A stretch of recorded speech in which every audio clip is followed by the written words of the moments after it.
जीवन में कुछ कर दिखाना है।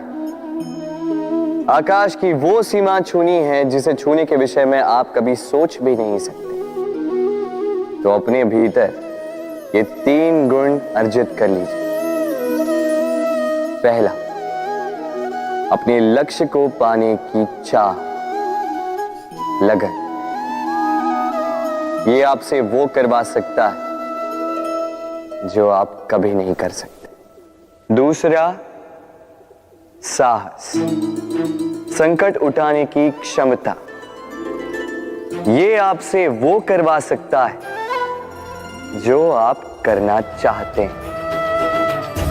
और तीसरा है अनुभव। अनुभव आपको ये बताएगा कि आपको करना क्या चाहिए। तो जिसने चाह, साहस और अनुभव, इन 3 गुणों की तिकड़ी पा ली, उनके लिए इस संसार में ऐसा कुछ भी नहीं जो वो ना पा सके। व्यक्ति अपने जीवन में जब भी कुछ नया करने जाता है थोड़ा भयभीत रहता है। सोचता है यदि मैं असफल हुआ तो क्या, कौन क्या कहेगा, कोई मुझ पे हंसेगा तो नहीं। यदि मैं अपना मत दूं तो इन चुनौतियों का सामना करते हुए कभी भयभीत मत होइएगा, क्योंकि हो के 2 ही परिणाम होंगे। पहला परिणाम, आप जीत जाओगे। दूसरा परिणाम, आप हार जाओगे। सरल। यदि आप जीत गए तो आप सबका नेतृत्व करोगे, किंतु यदि आप हार भी गए तभी आपके पास वो अनुभव आएगा जिससे आप आने वाली पीढ़ी का मार्गदर्शन कर सकते हो। अब सोचो, इस मार्गदर्शन से आप किसी की सहायता करें जिससे वो अपना स्वप्न पूर्ण कर सकता है। बहुत बड़ी पुण्य की बात है। एक सरल सी बात समझ लीजिए, जीत हो या हार, दोनों एक ही ओर ले जाते हैं और वो है जीत की ओर। बस अपना दृष्टिकोण शुभ रखिए और अपनी चुनौतियों को सीमित मत कीजिएगा। इन सीमाओं को चुनौती दीजिए। स्वयं के इस व्यक्तित्व को विशाल बनाइए, शक्तिशाली बनाइए। इस संसार में भला कोई भी व्यक्ति हो, हर एक व्यक्ति के जीवन में समस्याएं आती हैं। अब कुछ ऐसे व्यक्ति होते हैं, उनसे यदि पूछो कि ऐसा भला क्यों हुआ, तो सारा दोष अपनी परिस्थितियों पर डाल देते हैं कि मैं तो इस परिस्थिति में था, भला मैं क्या करता, मेरे पास और कोई विकल्प ही नहीं था। चलिए बात करते हैं महाभारत की। भीष्म पितामह, उनसे पूछा गया कि आपने प्रतिज्ञा क्यों ली। उन्होंने कहा कि मैं परिस्थिति के अधीन था, इसलिए। यही प्रश्न जब अर्जुन से पूछा गया तो निष्कर्ष कुछ और ही निकला। अर्जुन ने अपने परिस्थितियों के कारण स्वयं को नहीं बंधने दिया। उसने चयन किया संघर्ष का, बंधित नियमों के विरुद्ध जाने का। इस संसार में आप जो कुछ भी बनते हैं उसका सारा श्रेय मात्र आपकी परिस्थितियों को नहीं जाता, वो जाता है आपके चयन को, कि उस परिस्थिति में आपने क्या चयन किया। यदि उस समय भीष्म पितामह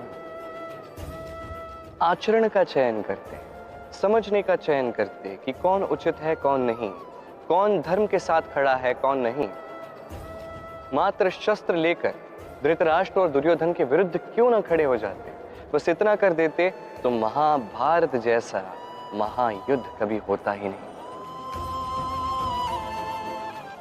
समस्याएं सभी के जीवन में आती हैं, कठिन परिस्थितियां सभी के जीवन में आती हैं।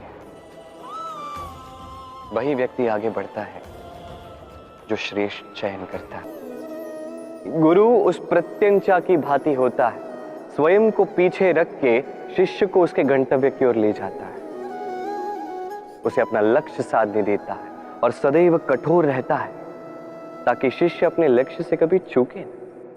धन्य हो ऐसे गुरु जो अपने शिष्य को उसके गंतव्य तक पहुंचाते हैं और उसका सारा श्रेय उसे देते हैं, अपने शिष्य को, अपने बाण को देते हैं।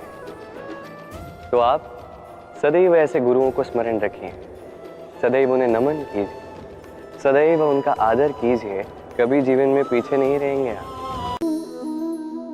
चलना, रुकना, विश्राम करना और दम भरकर पुनः खड़ा हो जाना और पुनः इस यात्रा पर चलना। ये जीवन का अभिन्न अंग है, इससे आप भाग नहीं सकते। किंतु इस अंग का उपयोग आप अपने जीवन में कैसे करते हैं, कैसे काम में लाते हैं, ये आप पर निर्भर करता है।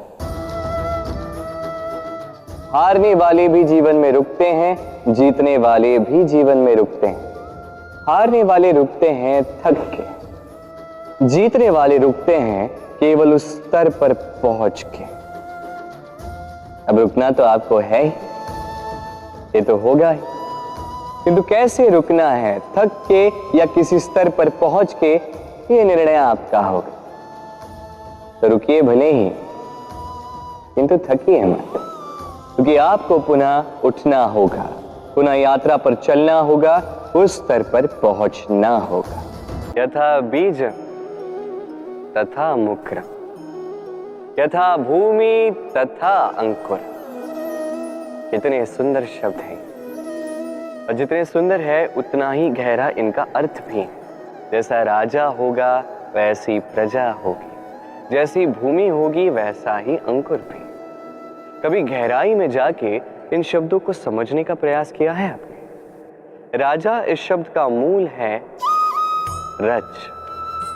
रज का अर्थ है माटी, अर्थात राजा वो जो माटी से जुड़ा, राजा वो जो प्रजा का सम्मान करे, उनका ध्यान रखे, उनके नेत्रों में अश्रु देखते ही चिंतित हो जाए और उनके अश्रु पोंछने के लिए हर संभव प्रयास करे, उन्हें सुखी रखने का हर संभव प्रयास करे। ये होता है राजा। अब ये सारे गुण यदि राजा में ना हो तो प्रजा में असंतोष जागता है।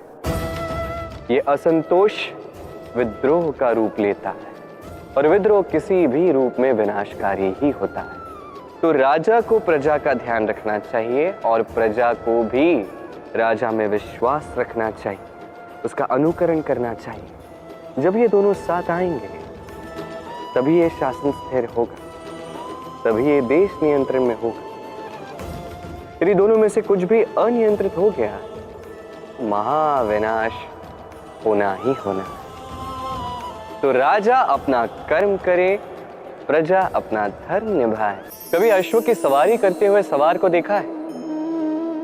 अश्व के दाएं बाएं ओर जैसे एक पर्दा लगा दिया जाता है। इसका कारण क्या है? ताकि अश्व कहीं और देख ना सके, केवल आगे देख सके और उसी दिशा में आगे बढ़ सके। अब कहने को तो ये सरल सी बात है, पर इसके पीछे एक गहन विज्ञान छिपा है।